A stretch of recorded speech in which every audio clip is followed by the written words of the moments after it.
Now, welcome to today's Go Conversation, and this is how we're going to start it. Now, I'm very sure at some point in your life you have come across the phrase that says, it's a man's world, especially in business.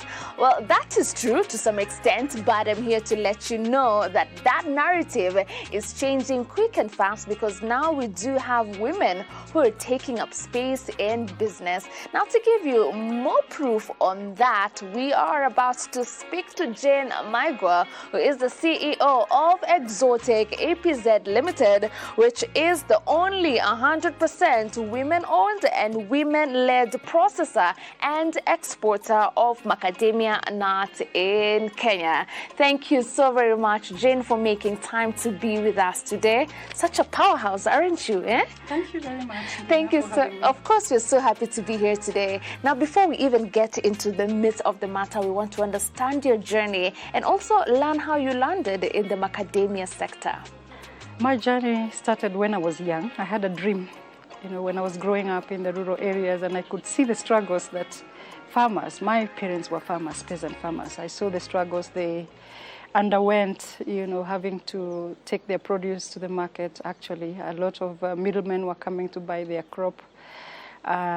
And I got inspired on how can we solve, some of these problems. But fast track that, I went through my education and ended up in a career in enterprise development, where I worked in programs that were supporting small businesses to start, grow, and expand. And that also built my skills and passions to get into private sector. And so at one point I worked for the United Nations. I was working on promoting women's economic empowerment, promoting decent work, and that also continued to build on the inspiration on what can I do in this space. So I joined up with two wonderful ladies, and we decided to put our hands to work, and we started a business which, with one mind, to do something in agri-processing. I've always had interest in agri-processing, agriculture, and value addition.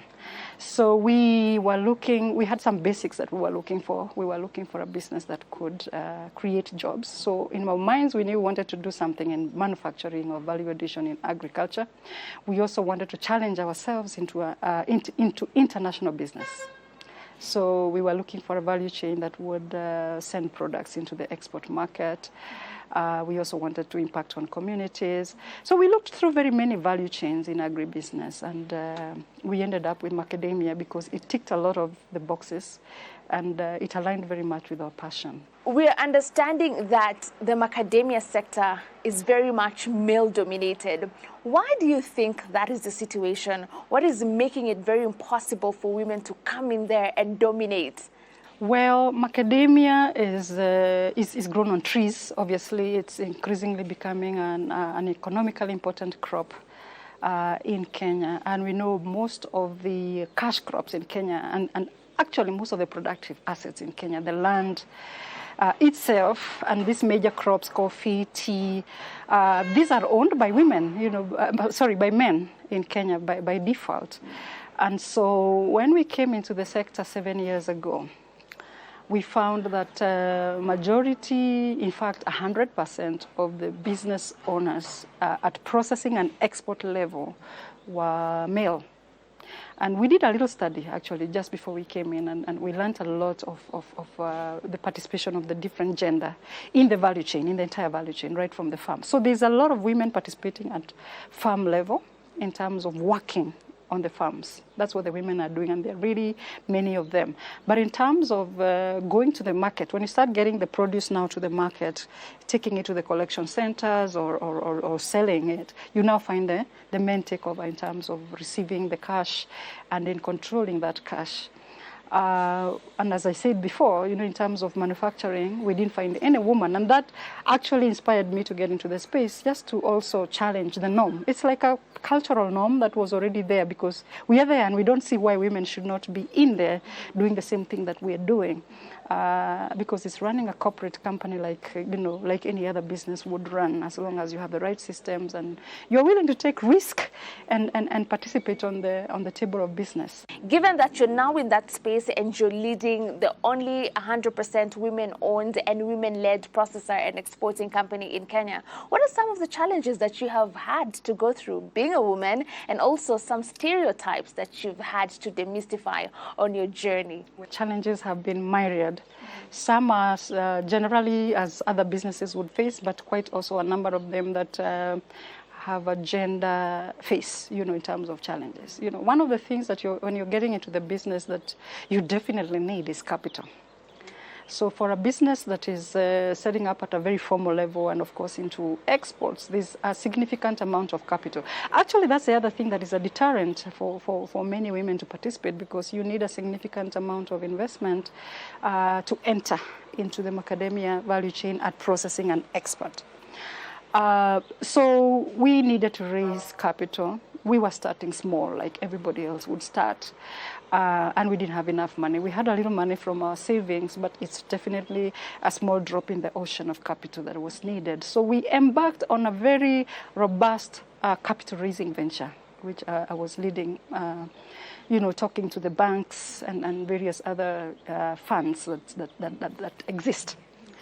And as we do this, you realize the biggest challenge, even though we had a very strong business plan and financial projections and all that, we quickly realized that we could not get the money eventually because we did not have some of the requirements. One of the key requirements is that you've got to have title, security, to collateral to secure the funds, the loans you're about to take. And of course, for the banks, normally this would be developed land, for example. You need property. Which you give to the bank and they give you the money.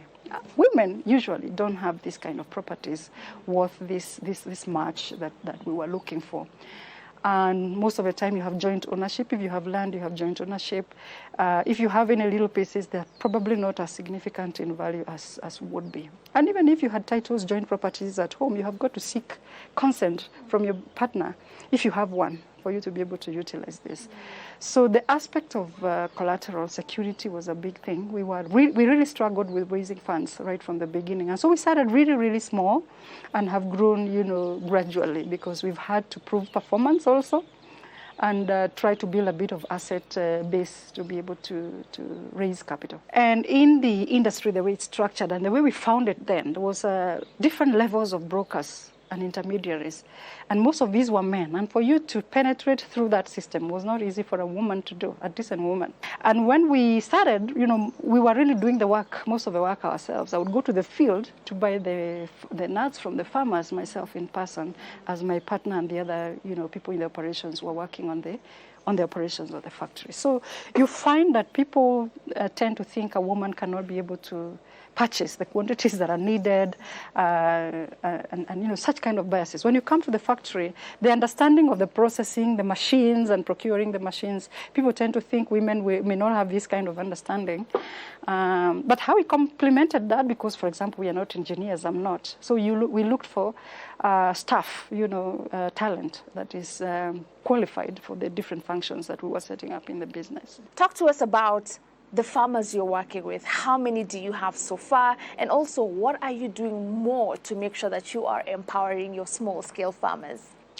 At the moment, in our database, we have 10,000 farmers, and the number increases. Every time our field team is going out to buy, they're enrolling more and more. So, our business model is based on purchasing raw material directly from the smallholder farmers in Kenya, and bringing that raw material, aggregating it in the counties, in the collection centers, bringing it to the factory where we process. And our factory is based at Samia Industrial Park, and we export to US, to Europe, and to Asia. So that's the business model. So we therefore have to look out for the farmers, and set up infrastructure that will enable the farmer to sell to us directly. What has that meant? It has meant that we have spread our network of collection to all of the 13 counties where we're working. We've had to invest into setting up collection centers. We've had to invest in logistics that will help us to go to the farmers' compound and have them also invite other farmers in their neighborhood, bring their crop there, and we make the purchases. We've had to invest in a system, technology actually. We are very pro technology. So we had to invest in a technological system that allows us to register the farmers into using an app. So we have a web to mobile app that we use. And so we enroll the farmer, and we take quite a bit of details about the farmer because we are really interested in how we can continue developing the farmer. So we'll take their biodata, their name, their ID number, their telephone number, because we are going to pay into their mobile phones. So we also take data to do with the size of the land that they have, the number of trees they have, the varieties of trees they have, because we have programs for farmers on how to build their productivity and their capacity to produce more.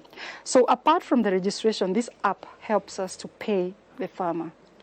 So we load onto that app the funds that we are using to purchase the nuts. And once the nuts are brought to the collection center, or our buyers go to the farms, they go with a mobile phone. The product is checked for quality. Once the quality is accepted, the product is weighed.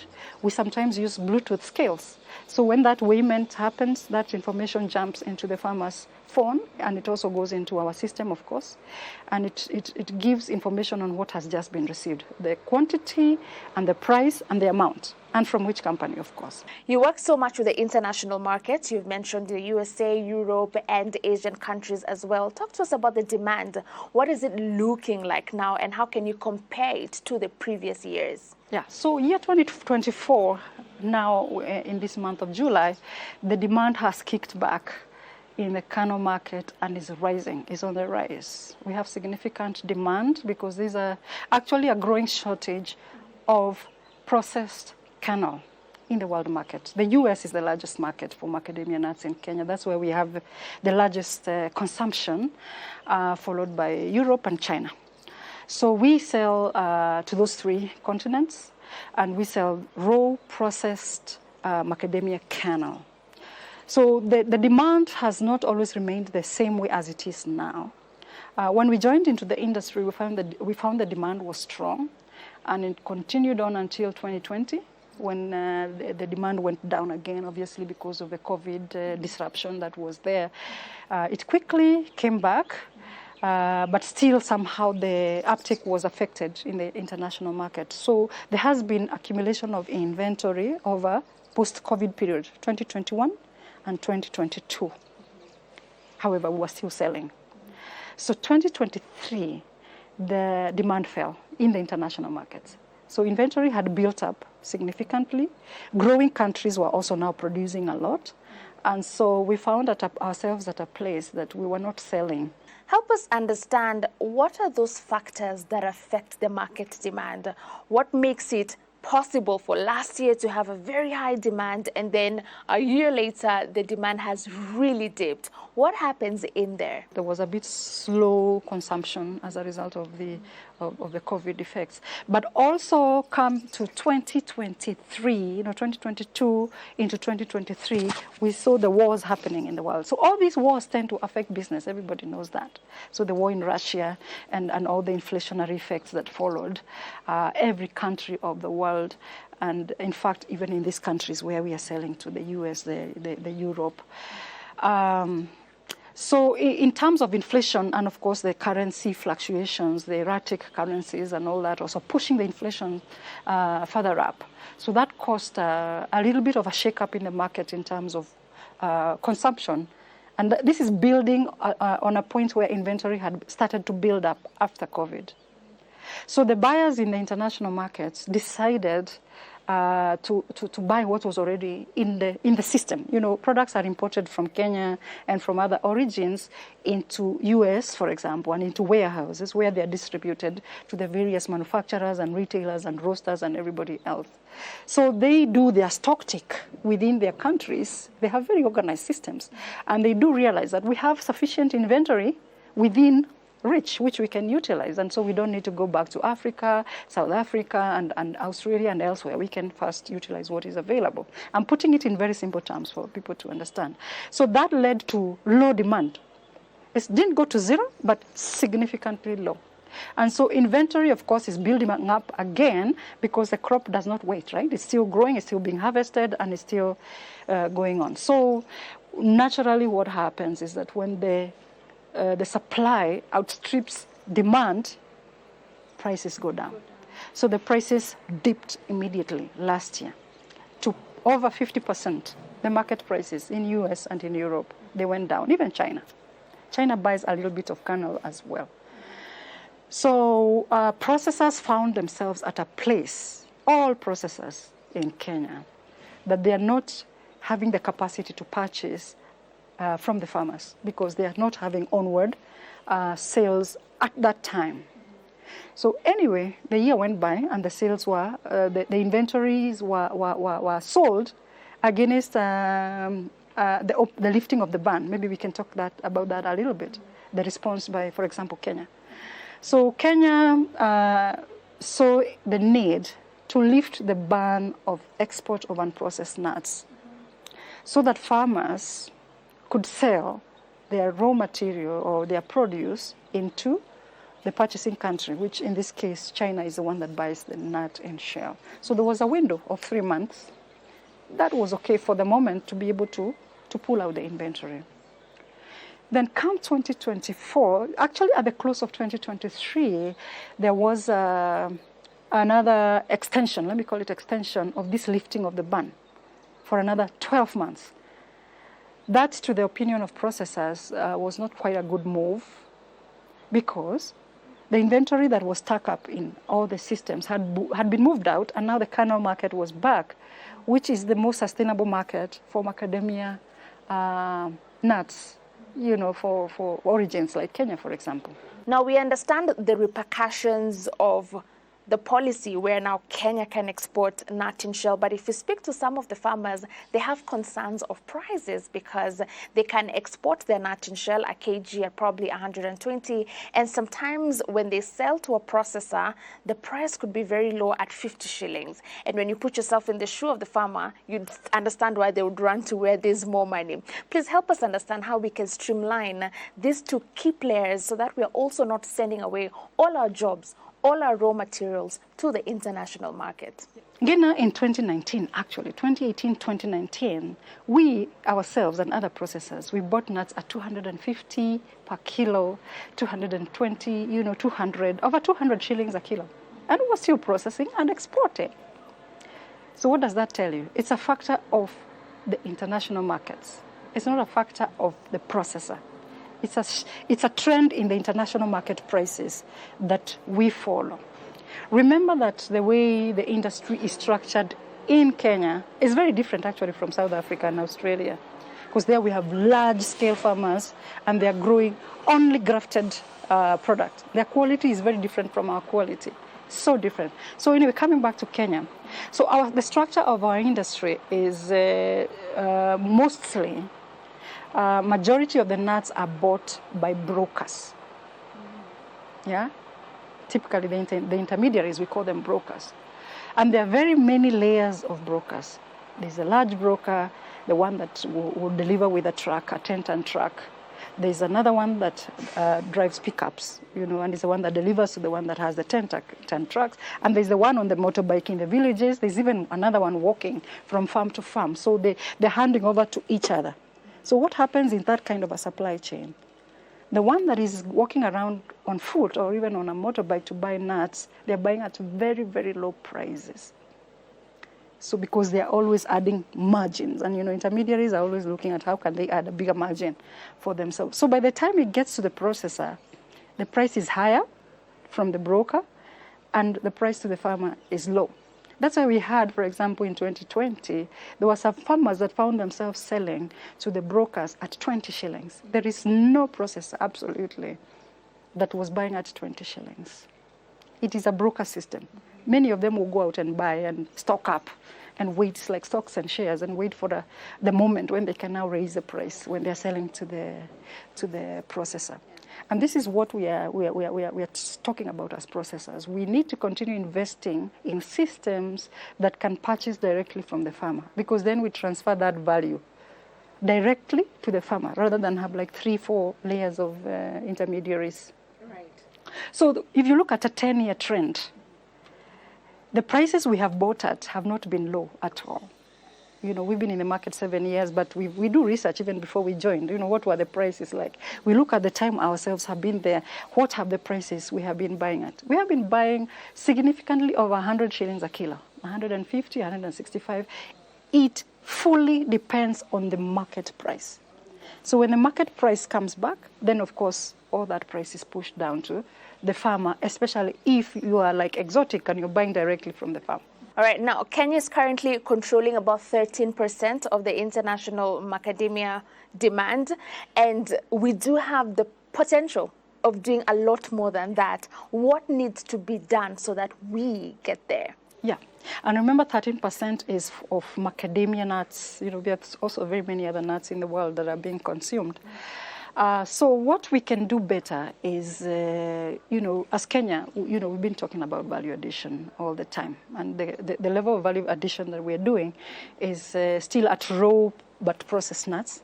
We need to get into further value addition like roasting and flavoring and product development that leads us to bring more value to our product. And in fact, brand it.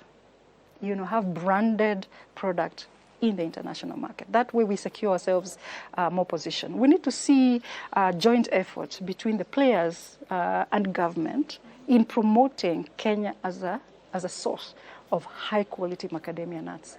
To make sure that this sector is sustainable, what again should we do? And this is for all the key players in this value chain. So I would recommend that we get the local processing, you know, supported. How does it get supported?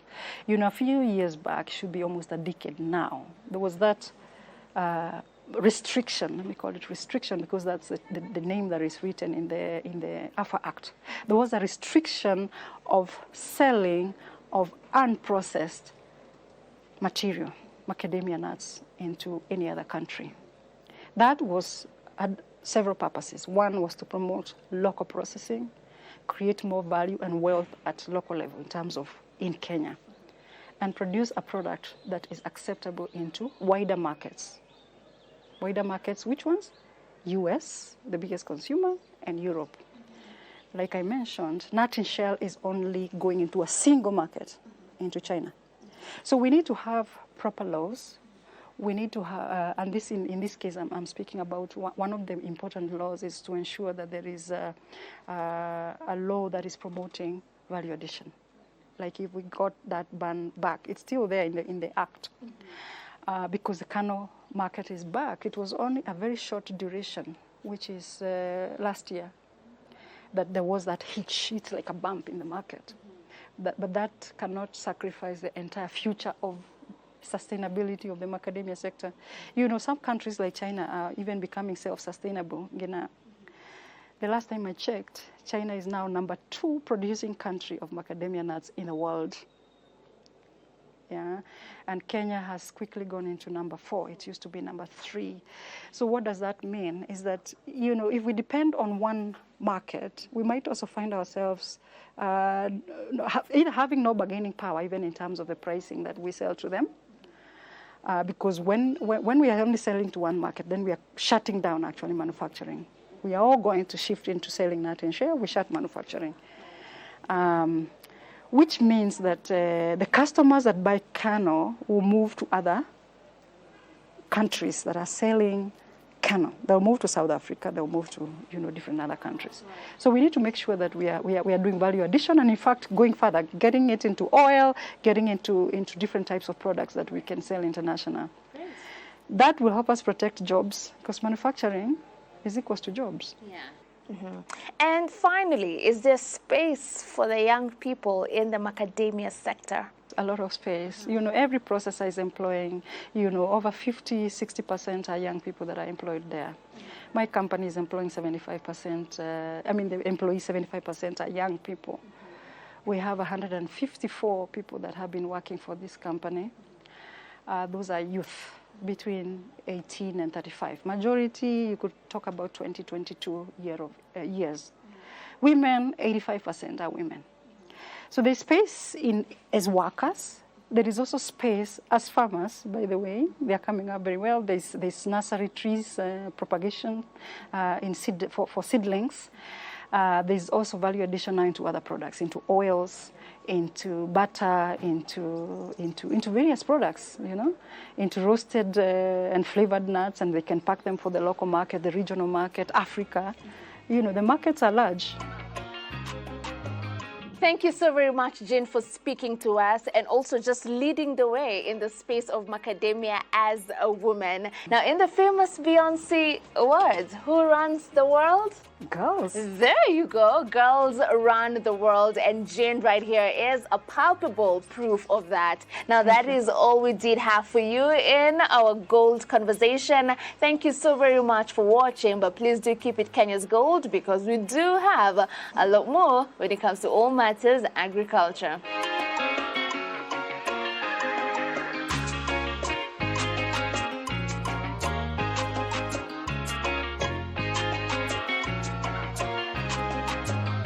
Kenya's